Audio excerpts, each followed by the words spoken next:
So today, on this second Sunday in Lent, the church offers us the celebration of the life and of the efforts of St. Gregory of Palamas. And St. Gregory of Palamas in the 13th century wrote the Triads against another monk from the West named Barlaam.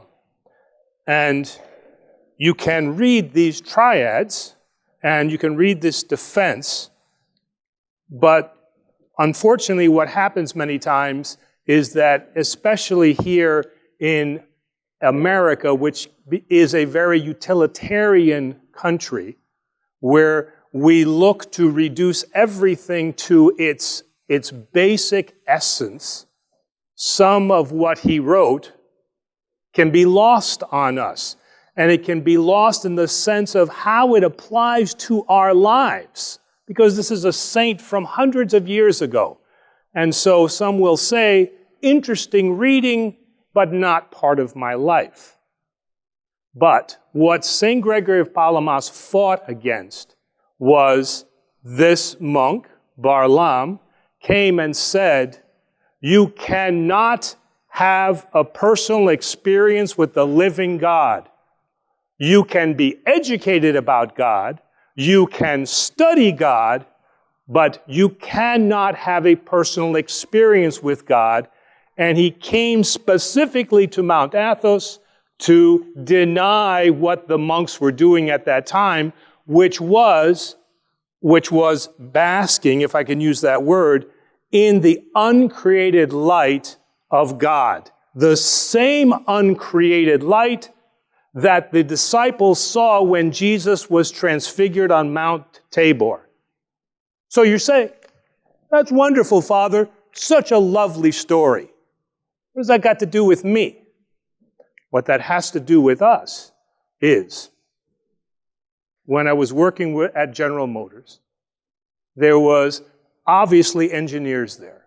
And we are probably the most utilitarian people of all, because everything for us is reduced to education, proof that we can see, touch, and feel.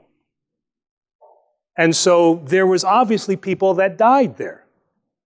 And when I would attend some of the funerals, and one in particular, what they said about this person in the eulogy, his friends, these people who worked with him, the eulogy of his life was that he, as an engineer, created some of the best electrical outlets that we use in our vehicles. And I listened to that, and that was the coldest, the most unfeeling eulogy that I have ever had. And that sparked something in me, because I thought to myself, is this what I'm living for? Because at the end of the day, this is what you will get from your work. I'm not saying that work is a bad thing. Work is a good thing. But the problem is that work is cold and unfeeling. It is something that gives us the money that we need so that we can have a life.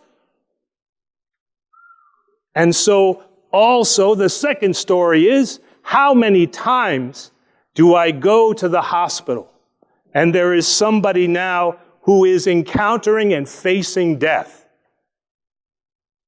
And doctors, God love them, all that they can offer is, we've done our best. This is all we can give you. And this is not what the person wants to hear. They want hope, but there's no hope that they can give them. So it becomes a very cold and unfeeling experience for them.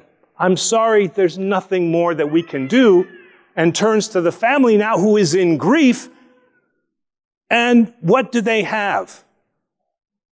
What they have and what they need is, they need a God who is not cold, impersonal, and unfeeling. They need a true witness, a light that shines on them and gives them comfort in that moment.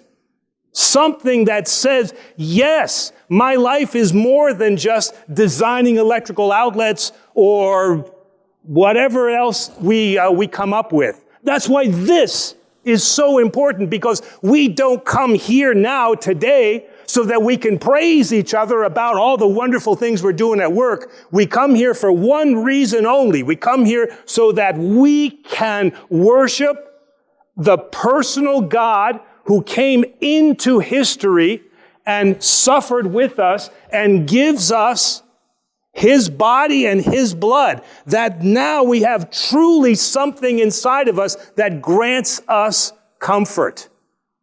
And that's what St. Gregory of Palamas fought for, that we are not utilitarian robots that have no feeling. We are human beings that love and live and cry and have happiness. And the God that we worship is the same God who symbolically cries and laughs and joins in our suffering and joins in our joy. And so that's why it's important to know about the saints, because they fought for these things. This utilitarian America that we live in isn't new. Barlam was talking about this hundreds of years ago, about the same thing. God is impersonal. You cannot know him. You can study him, but you cannot know him. And St. Gregory of Palamas said, no, that is not true.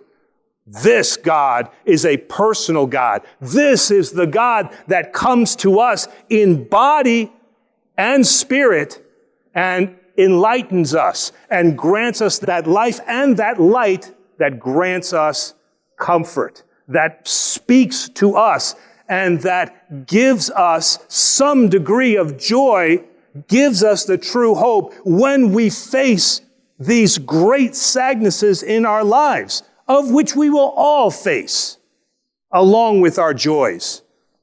But it's easy when in a time of joy to not necessarily need God. It is when I come to people in their sadness when they're looking for God.